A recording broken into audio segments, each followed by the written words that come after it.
Guys, we're going to make Philly cheesesteak stuffed bell peppers. I'm going to start off with 4 bell peppers, and you can use any color you want. And I have cut off the tops, and I've taken out the seeds and just a little bit of the membrane on the sides here. So in a large skillet over medium-high heat, I'm heating up 3 tablespoons of olive oil, and I'm going to add to it 1 small onion that I've diced up. I'm going to saute this until they're a little translucent and soft. To this I'm adding 2 cloves of minced garlic, and I'm going to saute this for about 30 seconds. I'm adding in 1.5 pounds of ground beef, and it is 81-19%. I'm just going to brown this up and mix it in with the onions and garlic.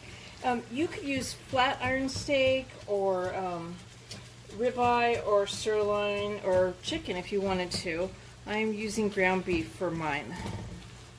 I add 3 tablespoons of Worcestershire sauce, 1/2 teaspoon of salt, 1/2 teaspoon of black pepper, and 1/2 teaspoon of dried thyme. I'm going to stir that all in and cook it another 2 minutes. I've drained my hamburger and my oven is preheated to 375 degrees. So I've sprayed nonstick cooking spray on the foil, and they will slide around a little bit, or you could use parchment paper. And I'm going to fill these and bake them for 15 minutes.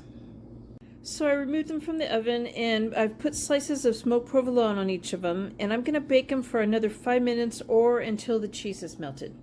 So there's my Philly cheesesteak stuffed bell peppers. I hope you guys like this video. Please give it a thumbs up and subscribe to my channel, and thank you guys for watching.